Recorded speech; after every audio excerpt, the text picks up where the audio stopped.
am. And thank you very much, Rose, for the invitation. And hello, everyone. Yeah, I did participate in the ROSI project when I was involved more than I am now in research integrity. And it's something I'm very happy and actually proud about. And so my slides are online. You can go to the link or scan the QR code there, and you'll find a PDF there, and you can use it as you like. Um, um, so I hope I can. Yep. So when sometimes, and this is a picture that was made in the movement, the March for Science in 2017, when the Trump administration came in and closed some websites and threatened science at the time already. Scientists go down in the street and repeat and shout that science is not an opinion, and that science improves decisions, and that etc. Some things are real, like climate change, etc. And and what we think is this is very true, and on the other hand, we've got to prove it. If we expect to be respected, then we must start with being respectable, and that's something that moved the community in France towards implementing rules for research integrity at the national level, and that's what I'm going to talk about today. And there's this difference between the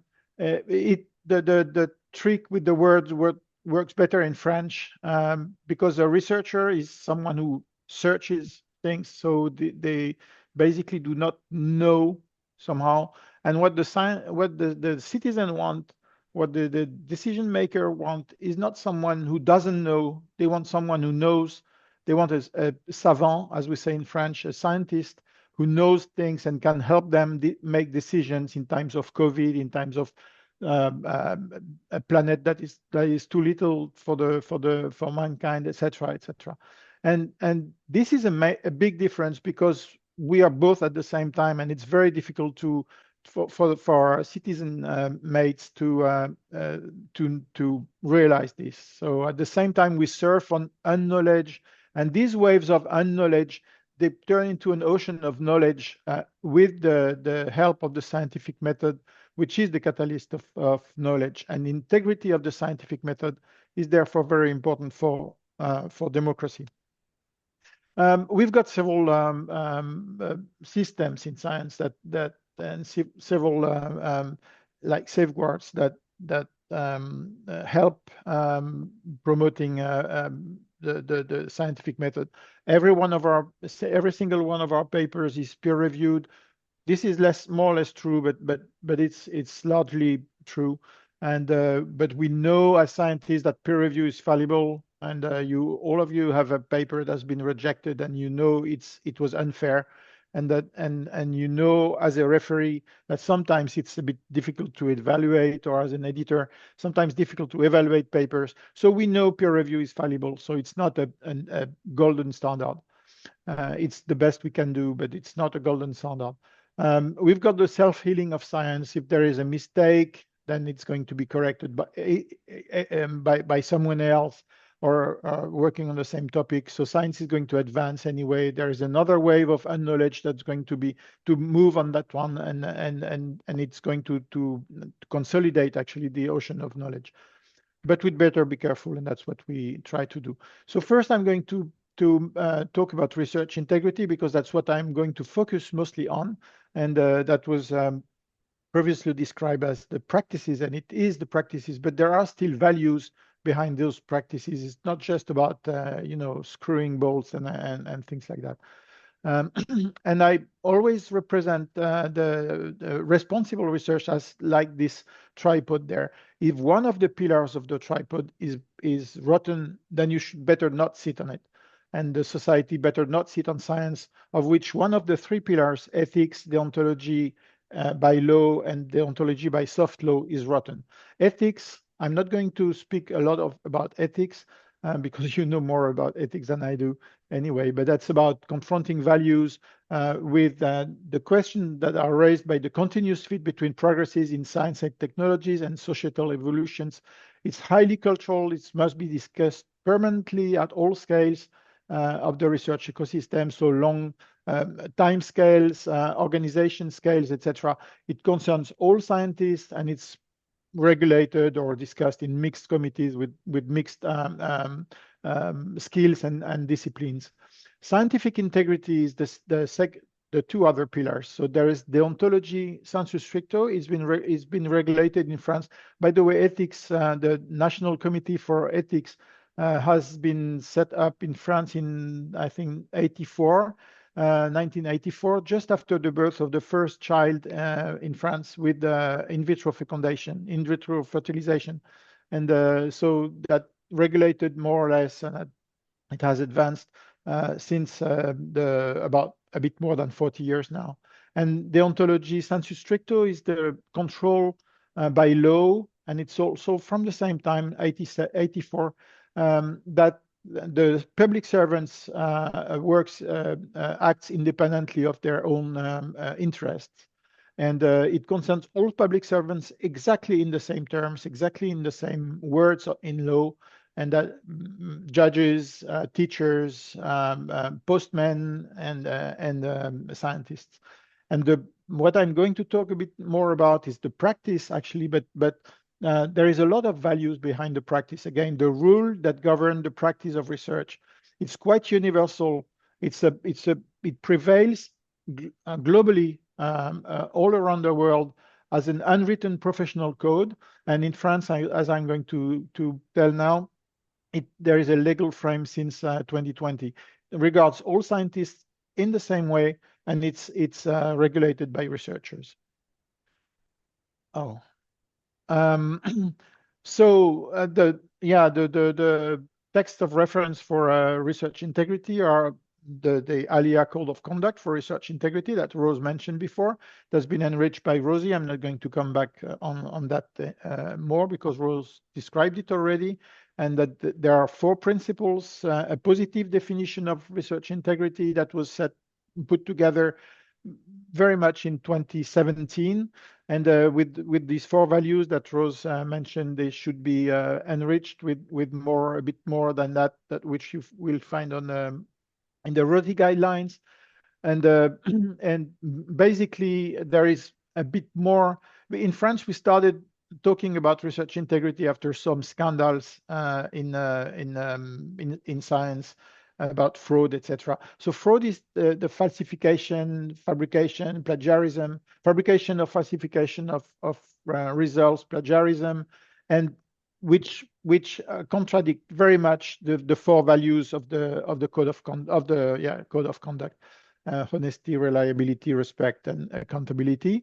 But there is a gray area around this sheer fraud that also contradicts these values. And that's bias references, statistical misuse, etc. I'm not going to list them all. And it's very important, and it connects to other values about ethics, conflicts of interest, regulations, misbehaviors, etc., which are not exactly in the frame of research integrity as we see them in France, but they are in the same. Well, when you get an issue in one given laboratory, usually there are issues in all of them. And I put this iceberg there not because you as Norwegians are very fond of icebergs, but also because to enlighten the fact that fraud is the tip of the iceberg, but this gray area is the core of the body of the iceberg, and what's actually the most important is the environment of the iceberg that makes it leads the iceberg to melt and to come to a catastrophe. So we had a thought about the convergence between research integrity and open science, although there were 2 different fields of reflection in France when we started back in 2015 to reflect on both. So that we've got a national plan for open science. The first national plan was launched in 2018, and what it says is that I'm quoting the Ministry of Higher Education and Research at the time: scientific research is a common good that we must share with everyone. France is committed to making scientific results, research results, open to all researchers, companies, citizens. That was back in 2018. And and it's described in more details in the, I made a wild translation. That's my translation, sorry. What is open science? It is the unhindered dissemination of the results, methods, and products of scientific research, blah, blah, blah, blah. Finally, it constitutes a lever for scientific integrity and fosters public trust in science. That was what the ministry back in 2018 was saying. And by the way, all the links are active if you download the file, the PDF, and so you should be able to find the English version of the second French plan for open science, which is just over. But I suppose they are working. Oh, sorry. I suppose they are working on the third French plan.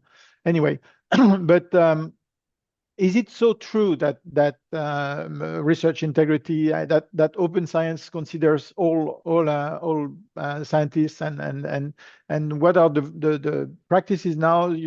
Sometimes you may find, not by French scientists, but French scientists also do this type of things.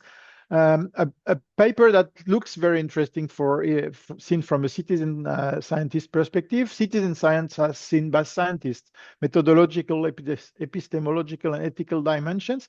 And this paper is you need to pay £29 or something like that to get access. And this is quite shocking, isn't it? And that's a journal that's called Public Understanding of Science. I don't want to blacklist this journal or shame the journal or whatever. But if you're running a journal that's called Public Understanding of Science, you don't publish this journal under a firewall and under a paywall like this. So opening the scientific processes, opening science, would probably ease addressing the questions of research integrity for the green, the things that I highlighted in green. Maybe not for fabrication, it would actually help fabrication of result. And we see now artificial intelligence producing papers from A to Z, and that are entirely fabricated, but still it would probably improve the system.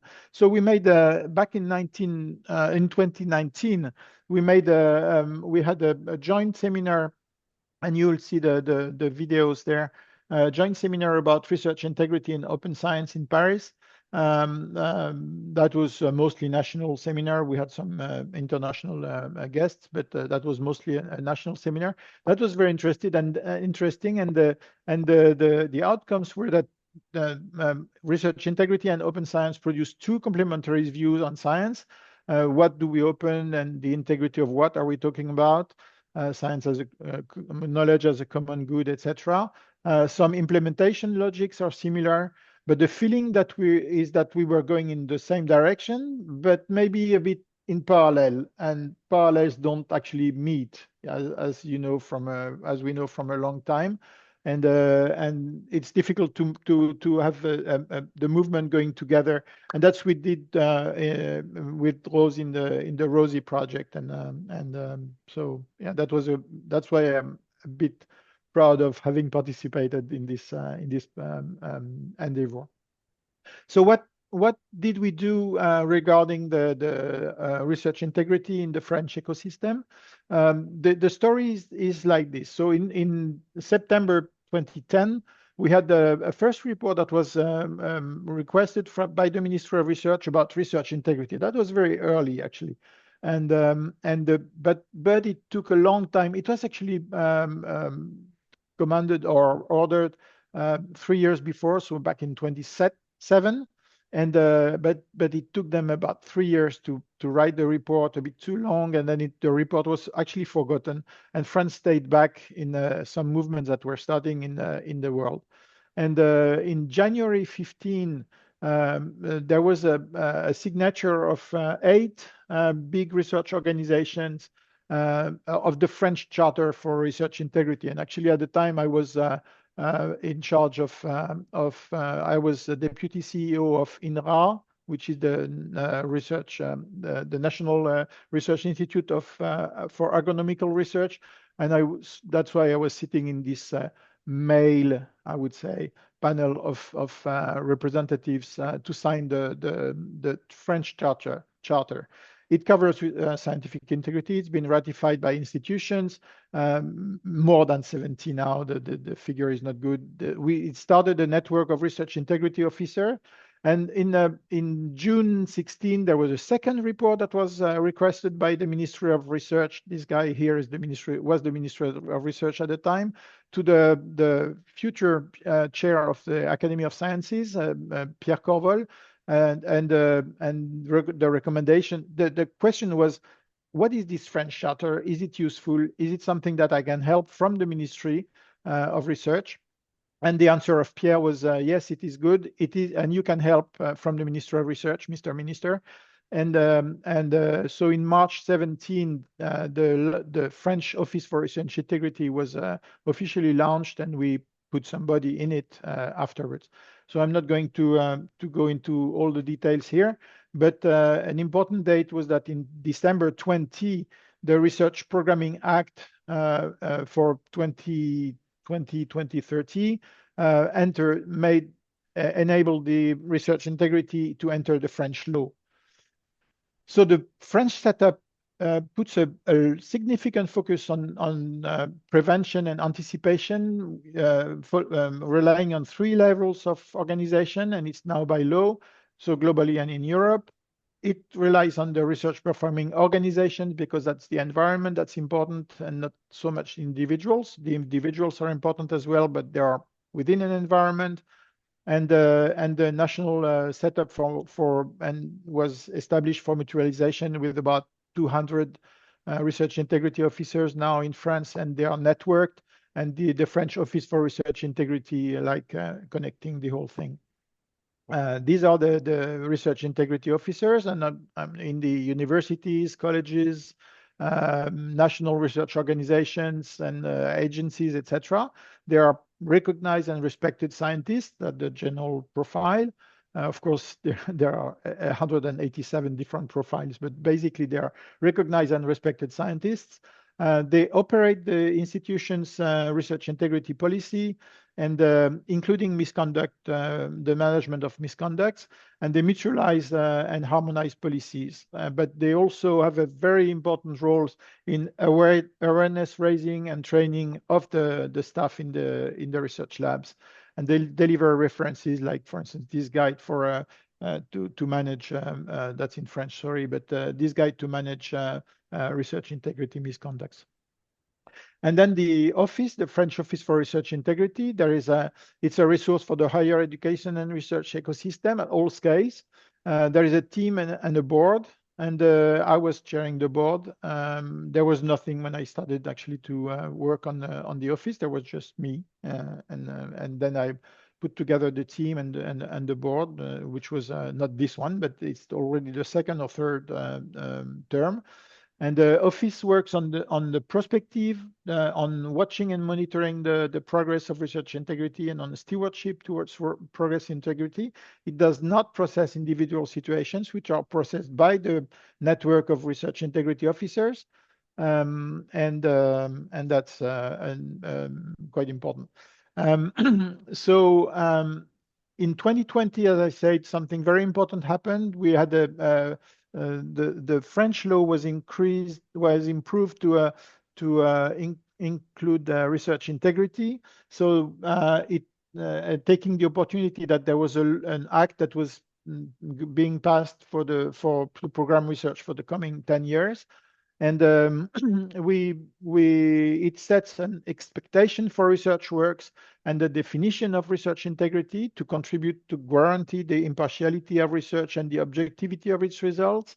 It sets an obligation of means for the research performing organizations to provide the conditions for meeting the research integrity requirements for the activities and work carried out within them. So provide training, promote open science, archive data and results, ensure that misconducts are properly addressed, to name research integrity officers, of which the missions are defined by law, and it sets a mission for office, an official mission by law. You know, law is very important in the French system.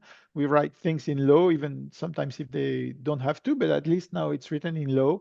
And it also addresses the graduate studies that ethic and research integrity are mandatory matters, two different matters, during the training courses. That's actually since it's been the case since the Corval report back in 2016.